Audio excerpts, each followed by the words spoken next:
यहाँ पर मनिंदा खेलकर ये पूछ रहे हैं मैनकाइंड फार्मा के बारे में। मैनकाइंड फार्मा कुछ समय पहले चर्चा हुई होगी, महीनों पहले शायद। आजकल क्या स्थिति दिख रही है इसमें? लंबी अवधि का इनका नज़रिया है 2400 के लिए पर लिया हुआ है इन्होंने। फार्मा के लिए एक मुझे तो लगता है कि फार्मा इंडेक्स में भी काफ़ी जगह बननी चाहिए।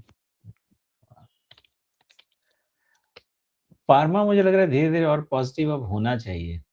टैरिफ वाली क्लैरिटी तो आ ही गई है, तो वो जो हलचल थी वो भी खत्म हो जाएगी।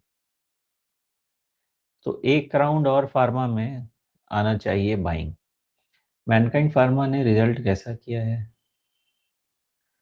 मैनकाइंड फार्मा ने रिजल्ट नॉर्मली किया है, 11% sales growth, 1 percentage point margin ऊपर बढ़ के आया है और थोड़ा-सा 10% के आसपास का प्रॉफिट ग्रोथ करीब-करीब है, 10% के आसपास का।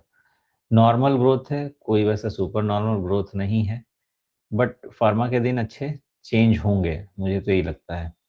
तो मैनकाइंड उसमें पार्टिसिपेट कर सकता है, थोड़ा-सा ग्रोथ कम हो रहा है इसमें, रिलेटिवली जो वैल्यूएशन है उसके अगेंस्ट ग्रोथ कम है।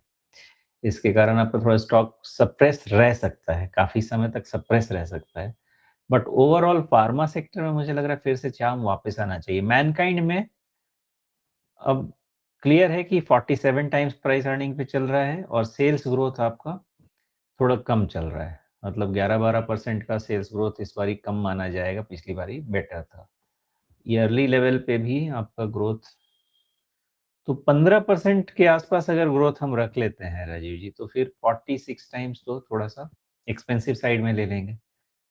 तो इस कारण से या तो मैनकाइंड फार्मा आपका काफ़ी समय तक कंसोलिडेट करेगा या वेल्थ क्रिएट नहीं कर पाएगा। इसकी पॉसिबिलिटी रहेगी, लेकिन ध्यान रखिएगा हमेशा मार्केट में एक मार्केट टेलमेंट की बात मैं करता हूँ, जो निफ्टी का नया हाई बनने के बाद आ सकता है।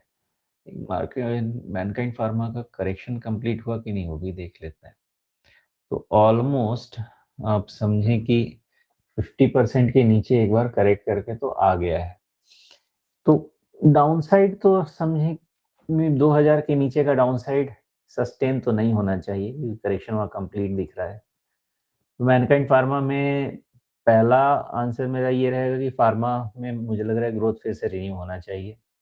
दूसरा, मैनकाइंड फार्मा का valuation against the growth expensive है, बट अगर इंडस्ट्री टेलविंड मिला तो शायद 1900 के नीचे, 2000 के नीचे इसका प्राइस सस्टेन नहीं करेगा और वहाँ पे इसका 62% करेक्शन भी फिनिश हो जाएगा। That's it. और जब फार्मा सेक्टर का नया हाई बनेगा फार्मा इंडेक्स का, तब फिर ये पार्टिसिपेट करेगा। उसके पहले ये कंसोलिडेट ही करना चाहिए इन बिटवीन 1900 टू 23-2400।